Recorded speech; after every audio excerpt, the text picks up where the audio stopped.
C'est un phénomène mondial qui interpelle la communauté scientifique. Quel sera l'impact à terme de la consommation à outrance des écrans, téléphones, tablettes? Imaginez le paradoxe. Les dirigeants d'Apple, Google ou encore Twitter ont eux-mêmes interdit l'usage des nouvelles technologies à leurs enfants par crainte des effets néfastes sur leur développement. Les scientifiques, en tout cas, désormais multiplient les alertes face à cette addiction. Illustration concrète ce soir avec cette expérience menée en Angleterre dans 4 familles. Grand format signé Loïc Delamornay et Anto Filippi.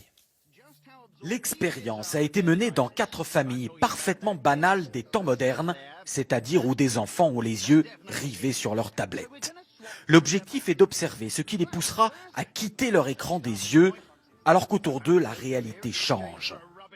Les parents sont complices de l'expérience. Début modeste avec changement des tableaux au mur, aucune réaction. Plus audacieux, la mère de famille est échangée avec une inconnue portant la même couleur de vêtements. Les enfants ne remarquent toujours rien. Comble de l'indifférence, de faux frères et sœurs, parfaits inconnus eux aussi, s'installent à table sans le moindre détournement de regard de ceux captivés par l'écran. Il faudra attendre la coupure d'Internet au moyen d'un brouilleur pour que les enfants découvrent que le monde réel autour d'eux a changé.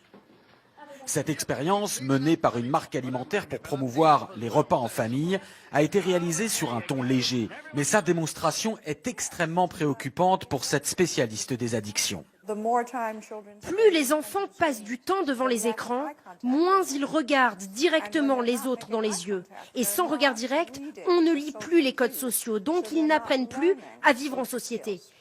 Il y a donc des effets directs sur le cerveau et l'apprentissage, similaires à ce qu'on observe avec n'importe quelle substance addictive, y compris les drogues. Une vraie drogue, le mot est lancé. Au Royaume-Uni, une autre addictologue réputée est allée encore plus loin, déclarant récemment dans une conférence: Je dis toujours aux parents, quand vous donnez à votre enfant une tablette ou un smartphone, en réalité, c'est comme si vous lui donniez une bouteille de vin ou 1 gramme de cocaïne. Ce psychiatre britannique, lui, a été l'un des premiers, il y a 10 ans, à considérer les jeux vidéo et les écrans comme une addiction grave, avec là encore des comportements similaires à la drogue, y compris lorsque les patients sont en manque. Ils s'y consacrent dès le réveil, repoussent leur toilette, ne prennent pas leur douche ou leur petit déjeuner pour être tout de suite sur les réseaux sociaux. J'ai eu des patients à la clinique qui, privés de leurs écrans, devenaient suicidaires, devenaient violents. J'en ai eu qui nous menaçaient avec une batte de baseball si on leur coupait leur connexion Internet. Sans atteindre une telle extrémité, la famille Cook subit cette dépendance aux écrans. Le fils sur son smartphone, la fille sur sa tablette, et des parents qui se sentent dépassés. Quand je vois les réactions de mon fils, si on lui enlève son portable, c'est une addiction. On va peut-être devoir faire une intervention. Je plaisante pas, c'est comme un drogué. L'intervention, cela peut être ceci, un sevrage, qui utilise là encore les mêmes techniques que pour les addictions à la drogue.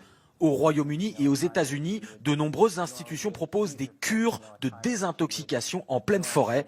Ce jeune homme est là depuis plusieurs semaines et semble littéralement renaître. Je commence enfin à me dire, va dehors, il y a un monde entier à voir et à explorer. Et quand tu ne fais que fixer ton écran, c'est vraiment malsain.